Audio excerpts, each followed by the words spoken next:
Humour noir et potelé.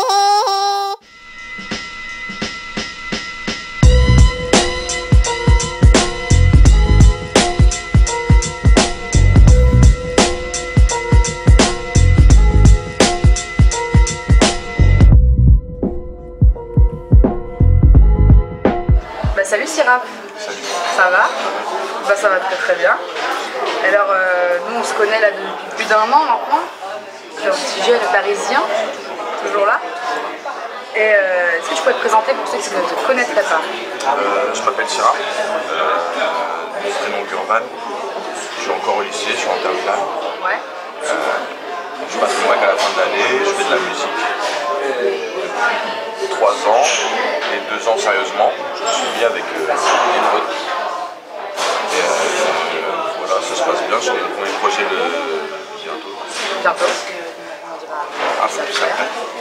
Et quand est-ce que tu as commencé toi à rapper? J'ai commencé en première, ma première c'était en 78. Ouais. Avec des potos qui m'ont forcé, enfin pas forcé, hein. Moi je savais qu'ils avaient déjà un studio. Ouais. Et du coup, j'ai voulu écrire un premier 16 mesures, il m'avait chauffé pour écrire un premier 16 mesures, au final je l'ai écrit. Le lendemain j'étais avec lui, on a fini les cours un peu plus tard, on a été dans son studio et on l'a enregistré. C'est jamais sorti mais c'est là. C'est cool. Dans les archives. Et quels sont les artistes qui t'influencent, qu'ils soient français, américains ou même pas forcément des rappeurs, tu vois, c'est pas des beatmakers, des mecs vraiment qui t'ont poussé Ce que j'écoutais à l'époque où j'ai commencé à écrire, c'était plus la section d'assaut en vrai. Ouais. La section d'assaut, je me suis vraiment guidé à ça, avec Mysterio aussi. C'est marrant ça, c'est rarement les réponses, les premières réponses que les... Ouais. Moi c'est vraiment des mecs qui m'ont pas donné envie de rapper, mais c'est un petit peu dans le côté, mais genre plus qui m'ont fait kiffer de plus en plus le rap avec Booba, Lunatic, tout ça évidemment, mais moi c'est plus vraiment la section avec les Transbandes Tête, l'école des Provitos, tous ces albums que j'ai rodés, que j'ai achetés et que je saigne toujours d'ailleurs, qui sont pour moi les meilleurs albums de rap français. La section est pour moi un des meilleurs groupes de rap français. C'est vrai, même maintenant, les What If I Night, Non, What If I Night, moi je kiffe ça. Ouais, mais c'était ambiancé, mais en soi c'est pas un chef-d'œuvre quoi. Non, c'est sûr, mais quand tu écoutes le morceau comment il est fait, moi je trouve qu'il est très bien réalisé, que il n'y a pas de défaut à apporter dans ce morceau. Il ambiance les gens, il y a de la punch dedans, il y a des textes, il y a des lines. Et mais du coup, qu'est-ce que tu écoutes en ce moment? Parce que la section d'assaut, t'écoutes encore, tu me dis, mais bon, il va bien y avoir quelques artistes. J'écoute mes potos déjà, les freestyles des potos qui sortent là de l'été. Ouais. Les morceaux de mes potos de KFC. Moi je kiffe ce que mes potos font. Ouais. Et c'est souvent dans leur téléphone. J'écoute souvent ça et des prods en général pour finir mes autres projets qui sont en construction. D'accord. Parce qu'il y a d'autres projets, on en parlera aussi. Instant HNP. Alors là, on va passer à l'instant humour noir et potelé. Parce que tu connais, hein, chez moi, on aime dire la bouffe et les blagues. Déjà, est-ce que tu pourrais me raconter une blague là? Une petite vanne? Ouais. Ah, il en a une. C'est quoi la ressemblance entre une femme et un associé? Je sais pas. Tu mets ton doigt où t'habites. Pas de pouce. Non, vraiment cette blague. Non, mais c'est vrai qu'elle est drôle. Je t'avoue. Et quel serait ton menu parfait, entrée, plat, dessert? Il faut me faire baver un peu. Ok. L'entrée, dans du rêve, ouais. les betteraves. Oh non! Non, la vie de moi, parce que ça fait super longtemps que j'ai pas mangé de betteraves. Même à mon lycée, ils me s'en mettent que la cantine. C'est plus la merde. Mais les betteraves, c'est pas très bon. Si. Par contre, ça tâche. Les doigts que ça tâche de ouf. Et En plat. en plat, ouais, en vrai, si je reste dans le basique, je dirais un grec. D'accord. Sans légumes, algérienne, samouraï ketchup. Sans légumes, donc pas de tomates, pas de salade, pas d'oignon? Que de la viande. Et wesh. Que de la viande. Que de la viande. Faut un peu de fraîcheur pour... Si je mangeais bien, Ouais. la raclette peut-être. une raclette ou un gratin dauphinois de ma grand-mère. Et en dessert, un petit truc sucré, une touche sucrée pour la fin. Moi je dirais une crêpe. Ouais. Une crêpe que je fais moi-même avec ma bilique, tout ça là. Comme les backpacks sur le champ de Mars, tu vois. Ah, tu sais faire ça? Ouais, j'en ai une chez moi. Ah ouais. J'ai une bilique chez moi. Et avec du Nutella, de la crème chantilly, de la sauce caramel et un peu de banane. Ouais. Toujours plus de... Une grosse crêpe comme Pas ça. une grosse crêpe quoi. D'accord. Instant HNEP. On va rester un peu sérieux et parler de ton projet PPKB qui va sortir bientôt. Bah alors déjà ça veut dire quoi PPKB? Parlons peu et combien. Parlons peu qui convient, le nouveau slogan. C'est ça. Et quand est-ce qu'il va sortir à peu près? Ça sort le 8 mars. Le 10 Dimanche mars. 8 mars, ouais. Alors retenez bien cette date, hein, dimanche 8 mars, PPKB. Alors comment est-ce que tu as tapé sur le projet et avec qui? J'ai taffé essentiellement avec des potos à WAM que j'ai rencontrés pendant ces 2 ans de musique sur Paris, en rodant des open mic, en faisant des connaissances. Ouais. Parce que je suis solo et en général quand tu es solo, bah, c'est plus dur de s'organiser pour faire un projet ou de faire quelque chose. Moi je me vante pas d'être solo, hein, rien à voir, c'est juste que je suis fier de ce que j'ai produit aujourd'hui, de ce qui va sortir. Ça fait 2 ans que je tape dessus. Vraiment, il y a des morceaux qui datent de 1 an sur mon projet, que j'ai gardé, que j'ai pas sorti. Et ouais, je suis vraiment fier de ce que j'ai sorti. Je tape avec Swens déjà. Gros big up à lui parce que c'est lui qui a géré tous les enregistrements depuis le début. Tout ce qui est en attendant, ouais, tout ce qui était en attendant PPKB aussi, c'était enregistré chez lui. Ouais. C'est un poteau avec qui. Il y a un featuring aussi. Ouais, il y a un featuring aussi sur une prod de Claude Show. Et en plus, à la base, la prod devait être kickée aussi par Swens. Au final, je vais te proposer de mettre ce morceau directement sur mon projet et qu'on rappe tous les deux. Donc, je était là aussi, donc on en a compris que c'était une bonne idée. Et au niveau justement des prods, là tu nous as cité le show. Il y a Wizman aussi, Il y a Wizman ouais, de Kayoshin. qui est sur l'outro avec 3 autres rappeurs, Stency, LP et M le Moji. Dont on parlera d'ailleurs. On va parler de cet extrait un peu après. Et il y a une prod avec Ferme, je sais pas comment ça se prononce d'ailleurs, je pense que ça se prononce Ferme, c'est un beatmaker de Bretagne, anciennement Thomas Beat. Et ouais, il m'a envoyé une prod par mail. Et moi la prod, j'ai grave kiffé, le sample était ouf. On a modifié 2-3 bails dessus et je l'ai proposé à Lasco. Il m'a tout de suite dit oui et je l'ai enregistré dimanche, je sais pas combien aujourd'hui, dimanche 15 février. Ici parce qu'on est le 16 mais la vidéo sortira plus tard mais en tout cas là. J'ai fini mon projet avec lui le 15 février et ça sort le mars. Le 8 mars, retenez hein. On va le répéter plusieurs fois. 8 mars. Et par rapport au prod, on en avait déjà discuté, toi tu as quand même des influences assez... enfin, tu as des inspirations assez qui viennent un peu de partout quoi. Ouais. Tu te fixes pas un truc hyper classique, boom bap, etc. ou de la trap. Comment il se construit un peu le projet parce que... Bah en vrai, quand tu fais un projet, normalement tu définis vraiment un style de musique, un style de prod, une vibe, tu vois, où tu sais comment tu vas la rider. Moi j'avais pas encore trop d'idées, donc j'ai préféré faire de tout. La première partie de mon projet, ça sera 4 tracks, je crois, Sans issue, Étrange époque, GFK et Parlons peu qui convient. Ouais. Qui sont de la boom bap, de la boom bap, touche kick, et qui sont invités dessus, Lasco et Eden qui est aussi de ouf. Et après il y a l'interlude, petite surprise d'ailleurs, parce que personne n'a encore entendu mais elle est drôle. Et la deuxième partie c'est de la trap, de la new school, avec un morceau solo dessus qui sera sans doute clippé. Ouais. Et de feat, un avec Swens sur une prod de show et l'autre prod de Wizman avec SFP et Mochi. Donc on a parlé d'Eden tout à l'heure, Eden qui m'avait glissé dans l'oreille un jour qu'il était venu à une de vos séances d'enregistrement et que t'aurais un peu péta le flow de gradure. Vrai chez Dieu, reconnaissez. J'ai pas péta, j'aime rien mais... tu t'es Il est toujours dans inspiré. l'exhaust, enfoiré, mais je l'aime bien. En vrai, ouais, j'ai un morceau, mon morceau de trap solo qui sortira en clip aussi. Ouais, j'ai lâché un dessus, tu vois, je me suis fait plaisir. Je me suis dit, vas-y, pourquoi pas tester. On verra ce que les gens disent. Après, ce que les gens disent, j'en ai rien à foutre aussi un petit peu. Enfin, c'est toujours marrant d'avoir des bonnes réactions. Puis il n'y a pas de mal à s'inspirer d'un mec qui marche.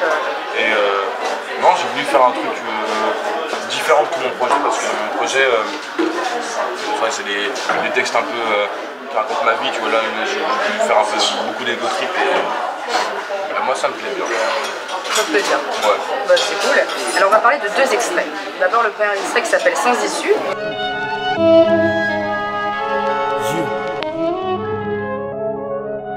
Mélange dans un vide sans issue, qu'elle s'y connaît de façon, j'y rêverai sans issue. Je suis encore jeune dans le fond, mais quand je dis je me sens libre, je suis bavon. Donc je donnerai tout pour vivre de ma passion. Sans issue, c'est un morceau de plus vieux de mon projet. C'est celui qui a presque plus d'1 an. Ouais, C'est un morceau que j'ai écrit. C'est le morceau presque que je suis le plus fier de mon projet, qui sera peut-être le meilleur en solo pour moi. Et ce morceau, moi je l'ai fait écouter à 2-3 potes avant. Ils m'avaient dit qu'avec ce morceau-là, j'avais de franchir un cap au niveau de maturité dans mon rap. Et moi j'étais assez surpris de leur réaction parce que ce morceau à la base, moi je suis vraiment pas trop sûr de moi à chaque fois que je veux sortir un morceau, mais je le fais écouter à des potos justement avant et ils me disent s'ils aiment ou pas. Et c'est en fonction de mes potos les plus proches qui font pas de rap, qui font pas de musique, qui écoutent juste de la musique du rap et qui m'ont dit ouais, t'as progressé de ouf, ça se voit, et d'entendre ça du coup moi ça me fait plaisir et j'ai envie de lancer ce morceau, mais ouais, je m'inspire, quand je perds le mot encore, c'est avant de faire un morceau, je me recueille, je me recueille avec mes photos, je leur montre ce que j'ai fait, et ils me disent ce qu'ils en pensent. Si j'aime pas, ce morceau, soit je lui laisse ou je leur travaille. Et surtout que la vie entre quelqu'un qui fait du rap et quelqu'un qui en écoute juste, c'est hyper différent parce qu'on fait pas attention aux mêmes choses. Même moi qui quand même, tu vois, j'écoute des projets tout le temps parce que je suis obligée de me tenir informée, etc. C'est vrai que je vais pas du tout avoir le même avis qu'un mec parce que je rappe pas, j'écris pas de rap, donc il y a des trucs qui vont pas me marquer, genre ouais, multisyllabique de ouf, non, enfin ça va pas forcément être la même chose. Ouais. C'est pour ça que moi je préfère avoir un avis extérieur sur le morceau avant de le balancer. Et pareil pour mon premier clip Rêve de Môme, moi je voulais pas le sortir à la base. Et au final, avec les potos avec qui j'étais en studio, ils m'ont dit ouais, ce morceau il est vraiment lourd, sors-le. Là je l'ai sorti en clip. Et je suis plutôt content du résultat, voilà. Ouais, ce qui me rassure, ce qui me rassure, je gravis les échelons, je propage mon truc. Ça donne son huc pour une 10 balles de pilon, je suis pas le genre de pigeon qui côtoie des putes. Ma mère avait raison, faut beaucoup de courage pour atteindre ses buts. Y'a pas d'audition ici, si tu parles mal, on fracasse des gus. Et alors il y a aussi l'outro pour les Français, dont on va parler là. Donc qu'est-ce que tu peux nous dire sur ce morceau c'est un featuring. C'est un featuring. Ouais. C'était c'est une grosse prod trap sans refrain. Ça pose un gros 16 chacun. Ouais. Et il y a le morceau, il est structuré comment? C'est LP qui commence, après c'est moi, après c'est Stency, après c'est M le Maudit. Et on était en studio et au final, M le Maudit n'était pas censé rapper dessus. Mais il était venu en studio avec LP pour enregistrer sa partie et je lui ai proposé à M le Maudit parce que ça me faisait plaisir parce que c'est un mec que je respecte beaucoup dans sa musique et qui a un très bon poteau à WAM. Ouais. Et du coup, je lui ai proposé de rapper dessus, il m'a dit si ça te dérange pas, moi j'ai dit avec plaisir mon sauce. Et du coup on a fait... Et ça raconte quoi? C'est un gros bordel ou c'est... C'est du kick, hein. Chacun pose son 16 de freestyler. Parlons mieux, parlons bien. Non merde, parlons peu qui vont bien. Oh là, bah dis donc, qu'est-ce qui m'arrive? Alors à côté de ça, il y a des clips qui sont sortis, des clips qui vont sortir. Donc, Étrange Époque, ouais.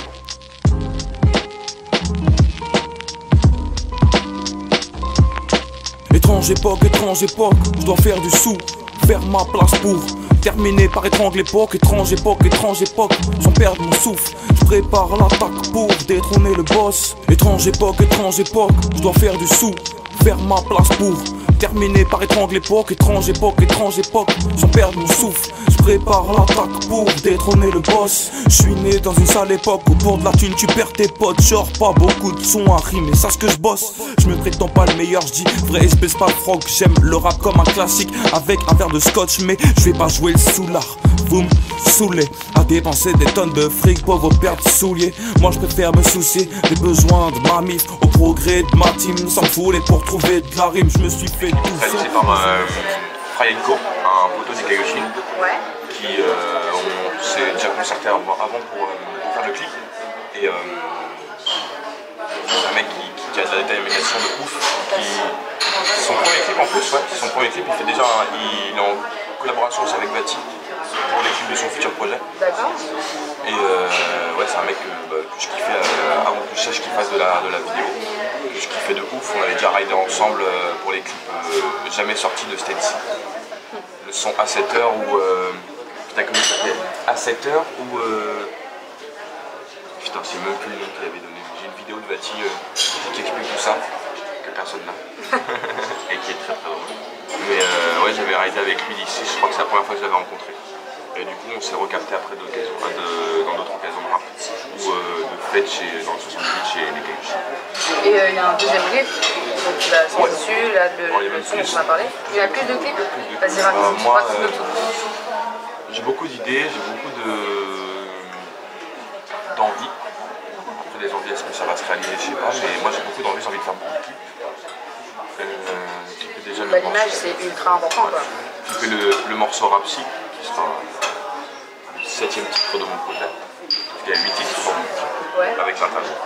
Et qui sera le 7e titre et j'ai envie de le faire parce que c'est un morceau un solo trap. Et j'ai envie de s'équiper l'outro avec mes photos des tontons flingueurs et mon pote de Kaioshin, Stency. Et à faire suivre. Et au niveau de la scène, toi tu vas dans les open mic régulièrement, on voit dehors, en dehors des concerts, même si tu peux pas rentrer, tu vas aller kicker avec tes potes dehors. Qu'est-ce que t'as aussi des envies, je suppose? En fait, niveau scène, moi je suis... Bien sûr, faire une scène c'est lourd, mais en vrai moi, faire une scène ça... Je sais pas, moi je suis pas pressé de faire des scènes. C'est vrai? C'est lourd comme délire, mais moi je suis pas vraiment pressé de faire des scènes parce que je pense pas avoir atteint assez de notoriété pour faire une scène, faire un concert. Parce que peut-être déjà parce que je suis solo, peut-être que j'ai pas les mêmes envies de foutre le bordel sur scène. Donc moi je me contente d'aller les open mic. Moi je kiffe poser mon petit 16, mon petit 32 sur ma prod. Voilà. Donc la scène, tu te dis, tu te réserves ça pour plus tard quoi. Quand t'auras peut-être des trucs un peu plus à la fin de sortie de mon projet, peut-être qu'il y aura des débouchés sur des scènes, je ne sais pas. Mais en tout cas, pour l'instant j'ai pas de backer, j'ai pas de DJ. J'ai peut-être un backer, j'ai un poteau, mon pote Stency qui connaît souvent mes textes parce que je ride avec lui tout le temps. Enfin souvent. Il habitait dans le 15e. Mais là, faire des scènes, non. C'est un exercice par entière quand tu s'entraîner pour... Et bien, c'est une très belle interview alors. Est-ce que tu as quelque chose à ajouter? À rajouter. Déjà, je remercie ma famille qui me soutiennent, mon père, ma soeur, qui me soutiennent à fond dans ce que je fais. Même ma famille, mes grands-parents, mes tout ça. Une grosse force au quotidien. Remise des César, remise des Grammy Awards. Merci ma famille. Mes potos avec qui je travaille tout le temps, mes potos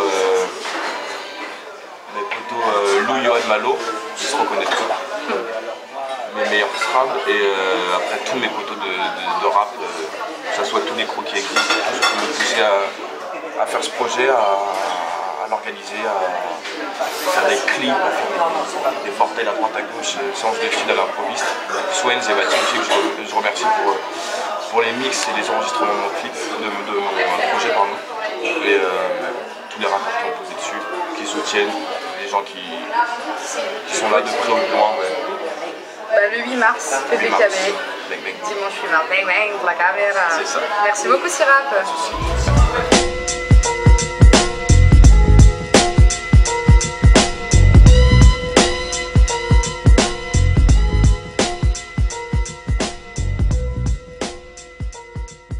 Bang bang pour la caméra, bang bang pour la caméra, bang bang pour la caméra, bang bang pour la caméra, je sais pas c'est quoi mais...